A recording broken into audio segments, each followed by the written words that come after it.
Hello students, welcome to a new lecture. तो स्वागत है आप लोगों का नोटबुक के एक नया लेक्चर में। आप लोगों का क्वेश्चन नंबर 31। मैं हूं आप लोगों का कंप्यूटर फैकल्टी टीचर सागनिक पर। तो देखते हैं आप लोगों का क्वेश्चन क्या है।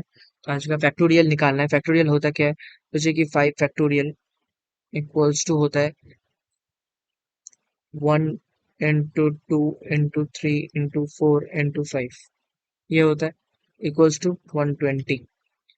तो बस इतना ही है। फैक्टोरियल 1 से मल्टीप्लाई होता है, नंबर को इनपुट लेंगे, फिर नंबर 1 से नंबर होगा तो फैक्टोरियल ये बस मल्टीप्लाई होगा और फैक्टोरियल में प्रिंट होगा। कंपाइल करके देख लेते हैं। बस ठीक है, चलिए। ये बहुत ईजी है, बहुत ईजी है। आप लोग पहले भी कर चुके हैं फैक्टोरियल। आप लोग कृष्णमूर्ति नंबर की हो तो फैक्टोरियल इज बहुत ईजी है आप लोग के लिए। नंबर ले लेते हैं, 5 ही ले लेते हैं। Factorial is 120। देखिए सही है। तो लिख लीजिए। लिखने का है भी नहीं कुछ इसमें, पॉज करके लिख लीजिए, बस इतना ही सही है। तो मिलता है आप लोगों से एक नया लेक्चर। आज का आप लोगों का छोटा मोटा एक लेक्चर था, बहुत छोटा। तो लिख लीजिए। तो स्वागत है आप लोग।